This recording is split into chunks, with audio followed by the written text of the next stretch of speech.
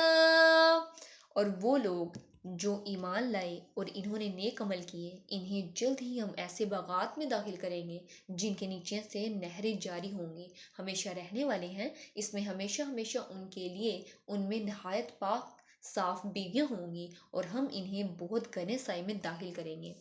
اللہ رب العزت فرماتے ہیں والذین آمنوا وعملوا الصالحات، وہ لوگ جو ایمان لائے، جنہوں نے نیک عمل کیے، جو شرک اور نافرمانیوں کو چھوڑ کر ایمان لائے۔ والذین آمنوا، جو محمد صلی اللہ علیہ وسلم، قرآن مجید اور ساری آسمانی کتابوں، سارے رسولوں پر ایمان لائے۔ وعملوا الصالحات، جنہوں نے نیک اور صالحہ عمل کیے اور اللہ رب العزت کے احکامات کو مانا۔ اللہ رب العزت فرماتے ہیں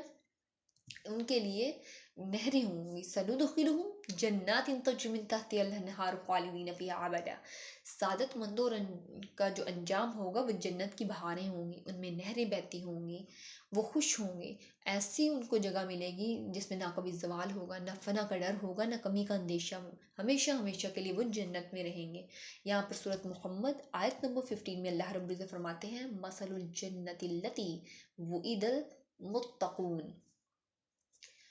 جنت کی مثال جس کا متقیوں سے وعدہ کیا گیا ہے، اس میں پانی کی نہریں ہیں جو بدلنے والا نہیں، دودھ کی نہریں ہیں جس کا مزہ تبدیل نہیں ہوا، شراب کی نہریں ہیں جو پینے والوں کے لیے لذیذ ہیں، اور خوب صاف کیے ہوئے شہد کی نہریں ہیں، ان کے لیے اس میں ہر طرح کے پھل ہیں، ان کے رب کی طرف سے بخشش ہے، اور وہ اس کی طرح ہے جو آگ میں ہمیشہ رہنے والا، کیا وہ اس کی طرح ہے جو آگ میں ہمیشہ رہنے والا ہے؟ اور ان کو گرم کھولتا ہوا پانی پلایا جائے گا تو وہ ان کی آنتیں ٹکڑے ٹکڑے کر کے رکھ دے گا۔ استغفر اللہ۔ دیکھیں اللہ رب العزت فرماتے ہیں جو نیک لوگ ہیں ان کا جو انجام ہے وہ بہتر ہے، اچھا ہے، لیکن جو بدکار لوگ ہوں گے، برے لوگ ہوں گے، جنہوں نے اللہ رب العزت کے احکامات کو جھٹلایا ہوگا، ان کا انجام بھی برا ہوگا۔ یہاں پر دیکھتے ہیں جامعہ ترمذی کی روایت ہے 2571 نمبر پر، حکیم بن معاویہ رضی اللہ عنہ اپنے باپ سے روایت کرتے ہیں کہ نبی صلی اللہ علیہ وآلہ وسلم نے فرمایا جنت میں پانی، شہد، دودھ اور شراب کے دریا ہیں جن سے نہریں پھوٹتی ہیں، لہم فیہا ازواج مطہرات، جنت میں خوبصورت پاکیزہ بیویاں ملیں گی جو حیض و نفاس، بیہودہ باتیں، بیہودہ عادات اور گناہوں سے پاک ہوں گے۔ اللہ رب العزت سورۃ الرحمن آیت نمبر 70 تا 74 میں اللہ رب العزت فرماتے ہیں فیہن خیرات حسان فبأی آلاء ربکما تکذبان حور مقصورات فی الخیام فبأی آلاء ربکما تکذبان، ان میں کئی خوبصورت عورتیں ہیں، تو اے جنوئنس تم اپنے رب کی کون کون سی نعمتوں کو جھٹاؤ گے؟ گوری سیاہ آنکھوں والی عورتیں خیموں میں رکی ہوئی ہیں، اے جنوئنس تم اپنی رب کی کون کون سی نعمتوں کو جھٹلاؤ گے؟ ان سے پہلے کسی انسان اور کسی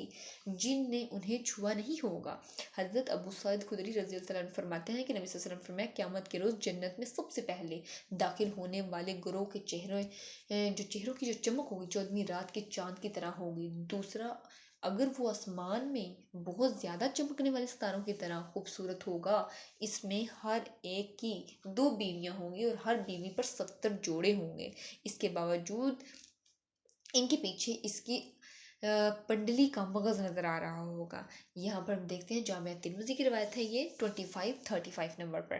اللہ رب العزت فرماتے ہیں وَنُدْخِلُهُمْ ذِلًّا ذَلِيلًا، اور ہم انہیں بہت گھنے سائے میں رکھیں گے۔ اس سے مراد گھنی چھاؤں، سکون، آرام، یعنی کوئی دکھ نہیں ہوگا، کوئی بیماری نہیں ہوگی، کوئی حسرت نہیں ہوگی۔ سورۃ الباقیہ آیت نمبر 27 اور 30 میں اللہ رب العزت فرماتے ہیں وَأَصْحَابُ الْيَمِينِ مَا أَصْحَابُ الْيَمِينِ فِي سِدْرٍ مَخْضُودٍ وَطَلْحٍ مَنضُودٍ وَظِلٍّ مَمْدُودٍ، اور دائیں ہاتھ والے کیا ہی خوب ہیں، دائیں ہاتھ والے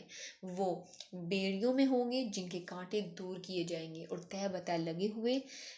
کیلوں میں ہوں گے، اور پھیلی ہوئی چھاؤں میں ہوں گے۔ اور حضرت ابو ہریرہ رضی اللہ عنہ نے بیان کیا کہ نبی صلی اللہ علیہ وسلم فرمایا جنت میں ایک درخت ہے جس کے سائے میں 100 سال تک چل سکے اگر تمہارا جی چاہے، تو یہ آیت پڑھ لو وَلَوْ ظِلٍّ مَمْدُودٍ، اور پھیلی ہوئی چھاؤں میں ہوں گے۔